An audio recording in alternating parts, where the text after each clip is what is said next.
Hey everyone, welcome back to my YouTube channel Saini learning classes. मैं हूं आपके educator Neha Saini. तो आज मैं आपके साथ एमसीक्यूज़ डिस्कस करने वाली हूं। तो उसमें जो फर्स्ट एमसीक्यू है, ये जितने भी एमसीक्यूज़ मैं आज आपके साथ डिस्कस कर रही हूं, ये सभी जो है प्रीवियस ईयर क्वेश्चन पेपर है बीएड का फोर्थ सेमेस्टर का। ठीक है, तो बीएड फोर्थ सेमेस्टर का जो लास्ट ईयर का पेपर है वो है ये। ठीक है, अभी एग्ज़ाम्स होने वाले हैं, तो उससे रिलेटेड जो एमसीक्यूज़ हैं जो कि प्रीवियसली आए हुए हैं, प्रीवियस पेपर के क्वेश्चंस ही हैं इन्वायरमेंटल साइंस के, जिनका ऑप्शन सब्जेक्ट जो है वो इन्वायरमेंटल साइंस होता है, उनके लिए क्वेश्चंस है। ठीक है, तो इसमें फर्स्ट क्वेश्चन है डिफॉरेस्टेशन इज़, यानी कि डिफॉरेस्टेशन क्या है। वनों की कटाई से अभिप्राय है। तो वनों की कटाई से अभिप्राय क्या होता है। देखो, डिफॉरेस्टेशन का मतलब ही क्या है कि डिस्ट्रक्शन ऑफ फॉरेस्ट। तो ऑप्शन नंबर फर्स्ट जो है बिल्कुल सही जा रहे हैं डिफॉरेस्टेशन से, कि permanent destruction of forest in order to make land available for the other use. ठीक है, सेकंड क्यों सही नहीं है, क्योंकि इसमें क्या है, इस्टेब्लिशमेंट ऑफ फॉरेस्ट। डिफॉरेस्टेशन से कभी भी इस्टेब्लिशमेंट ऑफ फॉरेस्ट नहीं हो सकता है। ठीक है, दोनों नहीं हो सकते, नन ऑफ द अबव नहीं हो सकता। So the option number first is correct. Next है organism that can make their own energy through biochemical process. Biochemical process के दौरान या बायोकेमिकल प्रोसेस का यूज़ करके ऐसे ऑर्गेनिज्म जो कि खुद की एनर्जी जनरेट करते हैं, उनको हम बोलते हैं ऑटोट्रॉप्स, दैट मीन्स प्रोड्यूसर्स। ठीक है, वो कौन होते हैं, प्रोड्यूसर्स होते हैं।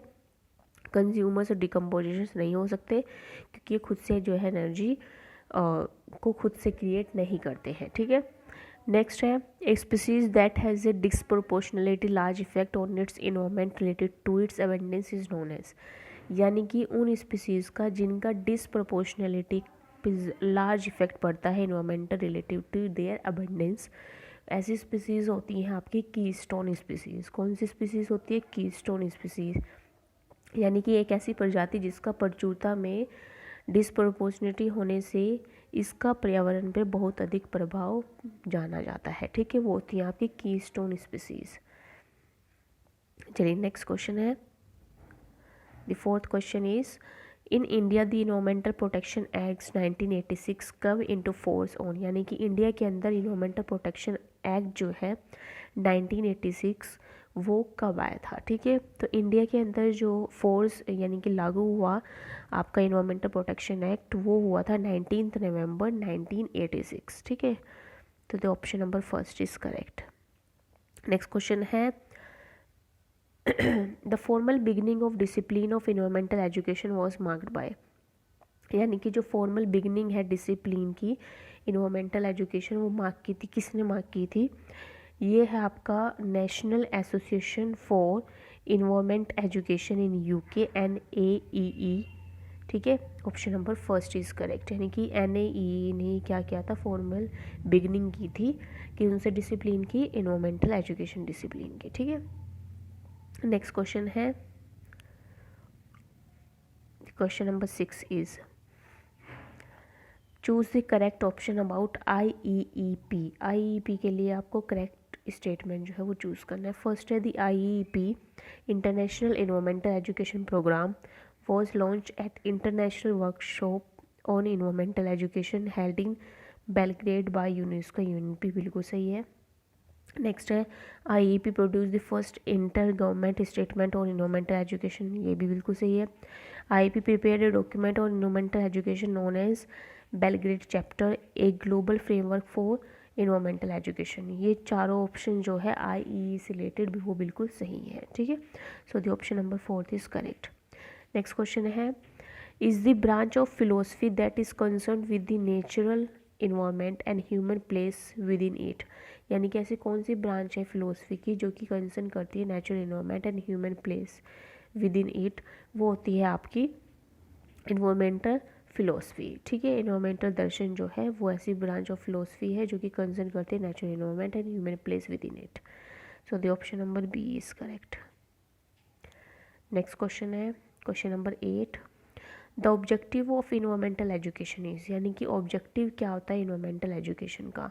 बेसिकली क्या ऑब्जेक्टिव इन्वायरमेंटल एजुकेशन की पर्यावरण की शिक्षा के बारे में चेतना जगाना, पर्यावरण के अनुकूल व्यवहार सिखाना or to create an environment ethics that foster awareness about the ecological interdependence of economic sociology and political science।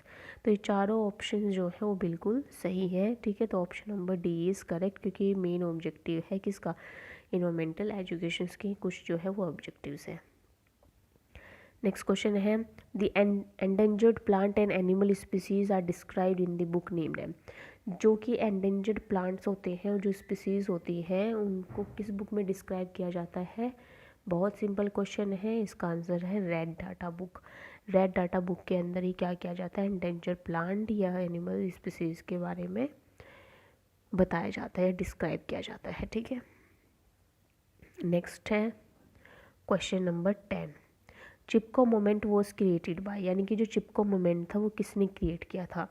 So the Chipko moment was created by, किसने क्रिएट किया था चिपको मोमेंट, अगर आप सभी को याद होगा सुंदरलाल बहुगुणा, ठीक है। सुंदरलाल बहुगुणा का नाम आता है चिपको मोमेंट में, क्योंकि चिपको मोमेंट की जो शुरुआत हुई थी या शुरू किया था वो किसने किया था, सुंदरलाल बहुगुणा ने किया था। नेक्स्ट क्वेश्चन है in which international conference 5th June was declared as world environment day, यानी कि इंटरनेशनल कॉन्फ्रेंस में 5 जून को डिक्लेयर किया गया है वर्ल्ड इन्वायरमेंट डे।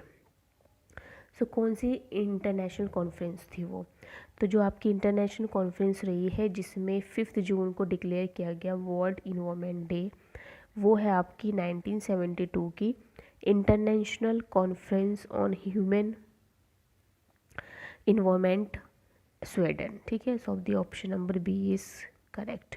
ये जो इंटरनेशनल कॉन्फ्रेंस हुई थी स्वीडन में 1972 के अंदर, इसके अंतर्गत ही क्या बताया गया कि 5 जून जो है वो वर्ल्ड इन्वायरमेंट डे है, ठीक है।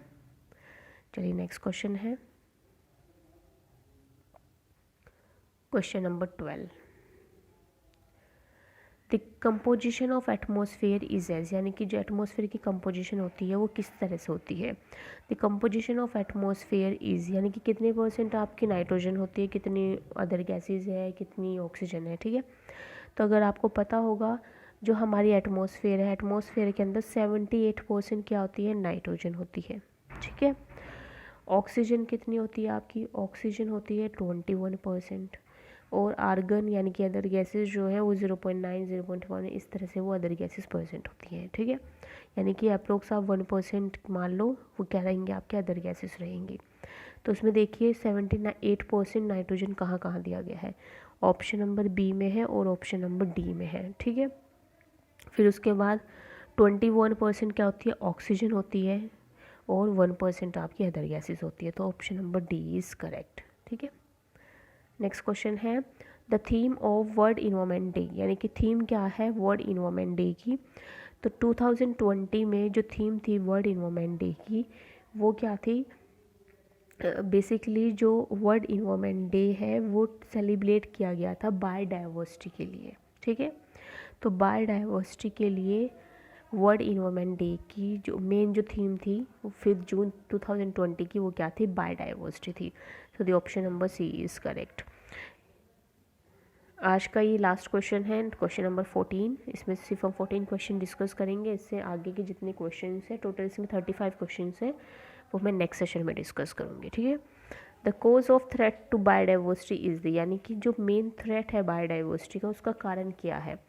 बेसिकली अगर बहुत इम्पोर्टेंट अगर मैं बोलूँ इसमें जो मेन रीज़न होता है, मेन जो रीज़न है वो है हैबिटेट लॉस का, लेकिन इसके साथ साथ आपके पोल्यूशन, डिजीज़, ये दोनों भी आपके क्या होते हैं इसके मेन कारण है। ओवर एक्सप्लॉयटेशन ये भी इसका एक कारण है बायोडाइवर्सिटी का, थ्रेट टू बायोडाइवर्सिटी, यानी कि बायोडाइवर्सिटी पे जो खतरों का कारण है वो क्या क्या है आपके, पोल्यूशन भी है, डिजीज़ भी है, हैबिटेट लॉस भी है, ओवर एक्सप्लॉयटेशंस भी है, जो डिफोरेस्टेशन हो रही है ये भी है। तो ये सभी क्या है इसके थ्रेट टू बायोडाइवर्सिटी के मेन कारण है, ठीक है। So the option number 4 is correct. So मिलते हैं हम नेक्स्ट सेशन में। आई होप आज का सेशन आपको पसंद आया होगा। So if you like it you can like, share and subscribe to my channel.